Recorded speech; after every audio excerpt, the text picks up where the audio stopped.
जो इस वीडियो में अब हम करेंगे नेस्टेड इफेल्स। पहले तो तुम टाइम देख सकते हो 10 बज गए हैं। पिछली वीडियो 6 बजे बनाई थी, उसके बाद 4 घंटे बकचोदी पेल दी, बहन चो टाइम वेस्ट कर दिया सारा।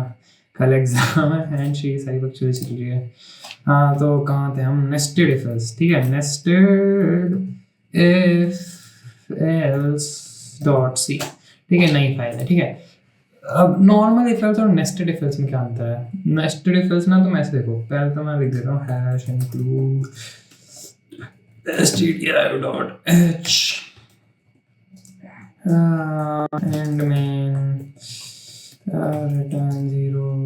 ये हो गया ये वाला पार्ट, ठीक है। अब देखो, मान लो पहले, अब ना इसमें ना देखो दो कंडीशन होती है इसमें। ना क्या होता है, लूप के अंदर लूप चलता है। देखो पहले मैं मानता लिख देता इंट एज, पिछली बार की तरह इंट एज कितनी होनी चाहिए हमारी? हाँ, एज मान लो तुम्हारी है 18 साल, ठीक है। एक तो तुम्हें इनपुट लेना भी सिखाऊंगा। अभी तुम डायरेक्ट इसमें करोगे। कोई लोग हैं जो कह रहे हैं भाई स्कैनएफ तो बता दे, भाई स्कैनएफ ही नहीं बता रहा तो इतनी देर हो गई। तो भाई इनपुट लेना इतना जरूरी नहीं है। पहले ना तुम्हें ना जो बेसिक आइडिया होना चाहिए किस चीज़ का क्या है। इनपुट एक बार लेना सीख जाओगे तो उसमें कोई वो नहीं है बड़ी बात, ठीक है। स्कैनएफ का ज़्यादा कोई काम नहीं है। बस तुम यहाँ पे जैसे डिक्लेयर कर रहे हो, तुम किसी और से डिक्लेयर करा दोगे, कोड तब भी ऐसे ही काम करेगा। हाँ तो कहाँ थे हम? इफ मान लो, मैं फिर से करता हूँ, अगर मान लो मेरी age greater than equals to है 18। ग्रेटर देन इक्वल्स टू मतलब होता है, अगर तुम्हें नहीं पता, ग्रेटर भी है और बराबर। ये क्या था? मतलब बेसिकली दोनों में से कुछ एक हो, या तो बड़ी हो या बराबर हो, ठीक है। मैंने ये किया, ठीक है। फिर मैंने एल्स लिख दिया। एल्स में मैंने क्या कर दिया? एल्स में कह दिया प्रिंट एफ तुम नहीं आ सकते मेरी वेबसाइट पर, ठीक है। पर अगर तुम 18 से बड़े हो तो तुम, या फिर बराबर हो तो तुम लिख सकते हो प्रिंट एफ तुम आ सकते हो। बट अब देखो, मान लो कि कोई तुम्हें ऐसा चाहिए जिसका, अब देखो दो कंडीशन आ जाती है इसमें। अब दूसरी कंडीशन हम क्या रखें? हम दूसरी कंडीशन रखते हैं, मान लो हाथ, तुम्हारा हाथ अगर 6 इंच से बड़ा है, 6 लिख दिया, ठीक है। अगर तुम्हारा हाथ, यहाँ पे हम एक और वो डालते हैं, एक और कंडीशन ये है, इफ, देखो मैंने इफ के अंदर इफ लिखा है, ठीक है। इफ तुम्हारा हाथ इज ग्रेटर देन 6, अभी तुम्हारा हाथ 6 ही है, सॉरी तुम छूट गए, ठीक है। ग्रेटर देन 6 तो फिर प्रिंट एफ तुम्हारा तो स्वागत है मेरी वेबसाइट पर, बट और एल्स अगर तुम्हारा 7 इंच से बड़ा नहीं हाथ तो तुम सिर्फ आ सकते हो, ठीक है, समझे।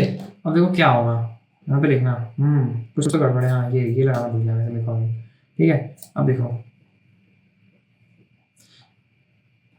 तुम आ सकते हो क्यों? बस क्योंकि यहाँ पे देखो सिर्फ एक कंडीशन ट्रू बैठ रही है, एज ग्रेटर देन 18। तो यहाँ पे पहले इफ एल्स में घुसा, if age is greater than 18 या फिर इक्वल टू 18, ठीक है। तो यहाँ पे इसने कहा हाँ कंडीशन ट्रू है। फिर इसके बाद एक और इफ में घुसा कि क्या हाथ भी 6 इंच से बड़ा है इसका, पर नहीं, इसका हाथ 6 इंच से बड़ा नहीं है, ये कंडीशन फॉल्स हो गई। तो एल्स में चला गया, प्रिंट एफ तुम आ सकते हो, ठीक है। बस भाई अगर मान लो कि तुम्हारे अगर 18 से बड़े हो तो तुम्हें एक चीज़ मिलेगी हमेशा।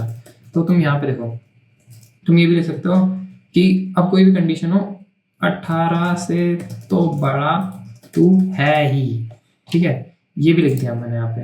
अब देखो, अब देखो 18 से बड़ा है वो, तो देखो तुम आ सकते हो, 18 से तो बड़ा तू है ही, ठीक है। और अगर मैंने यहाँ पे अगर हाथ भी यहाँ पे से 7 कर दिया, ठीक है, तब देखना अब क्या होगा। तुम्हारा तो स्वागत है मेरी वेबसाइट पर, 18 से तो बड़ा तू है ही। देखो दोनों चीज प्रिंट हो गई। क्यों? अब ये क्यों प्रिंट हो रही है हर केस में? मतलब ये वाली लाइन, सॉरी, 18 से तो बड़ा तू है ही, ये इसलिए प्रिंट हो रही है क्योंकि ये इफ एल्स दोनों से बाहर है। बेसिकली अभी मैं तुम्हें कमेंट आउट करके दिखाता। कमेंट आउट बोले तो बेसिकली कमेंट आउट कैसे होता है? कंट्रोल और स्लैश से, ये वाला जो स्लैश है, एक बार दबाओ कंट्रोल के बाद तो ये ऐसे कमेंट आउट हो जाएगा, ऐसे करके, ठीक है। तो अब देखो, अगर अब मान लो ये वाला कोड अगर कभी यहाँ लिखा ही नहीं होता, ठीक है, अभी के लिए मैं मान लो कट ही कर देता हूँ एक बार के लिए मैं, तो हमेशा तब तो इफ के अंदर डायरेक्टली ये चलता ना कि 18 से बड़ी है अगर तुम्हें इस, तो ये तो चलेगा ही चलेगा। पर मैंने बीच में ये सारा कचरा भी भर दिया। अब देखो ये इस कचरे से बाहर है, ये वाला प्रिंटफ, ठीक है, ये वाला प्रिंटफ इस वाले इफ के अंदर है। ये दोनों इफ एल्स मैंने अलग लिखे हैं, ठीक है, इन दोनों इफ एल्स से मतलब नहीं है इस वाले प्रिंटफ को, ये वाला प्रिंटफ अलग है, ठीक है, समझ रहे हो। तो ये तो चलेगा ही चलेगा, चाहे ये वाली कंडीशन हो, चाहे मतलब इफ वाली कंडीशन हो, चाहे एल्स वाली कंडीशन हो, ये वाला 100% चलेगा। और मतलब तभी नहीं चलेगा अगर मान लो 18 से एज छोटी है ना, जैसे यहाँ पे लिखा है, तब नहीं चलेगा हाँ ये वाला प्रिंटफ, क्योंकि तब इस वाली कंडीशन में इफ में तुम घुसे ही नहीं, तुम सीधा एल्स में घुस गए, समझ रहे हो। तो थोड़ा खुद से भी लिख के देखो, तुम्हें तब ज़्यादा अच्छे से समझ आएगा क्या चीज़ कैसे काम चल रही है। बाकी कोड तो मैं हर वीडियो के नीचे कमेंट में डाल ही रहा हूँ, तुम इसे डायरेक्टली कॉपी पेस्ट भी कर सकते हो, अगर कुछ गड़बड़ आ रही हो तो चला के देख सकते हो, ठीक है। बाकी एक बार लास्ट में चला के दिखा देता हूँ। बाकी अगर तुम्हें थोड़ा सा अच्छी चीज़ें चाहिए, मतलब थोड़ा सा तमीज से लिखा हुआ अच्छा लगता है, तो स्लैश एन डाल दो, स्लैश एन डाल दो, और यहाँ पे भी स्लैश एन डाल दो, हर जगह स्लैश एन डाल दो इनके एंड में, तो थोड़ा सा तुम्हें वो हो जाएगा, दूसरी लाइन में आ जाएगा वो, देखो, ठीक है। बस इस वीडियो के लिए इतना ही। नेस्टेड इफ एल्स भी तुम समझ गए, इसके बाद हम करेंगे स्विच स्टेटमेंट, ठीक है। इस वीडियो के लिए इतना ही, चलो।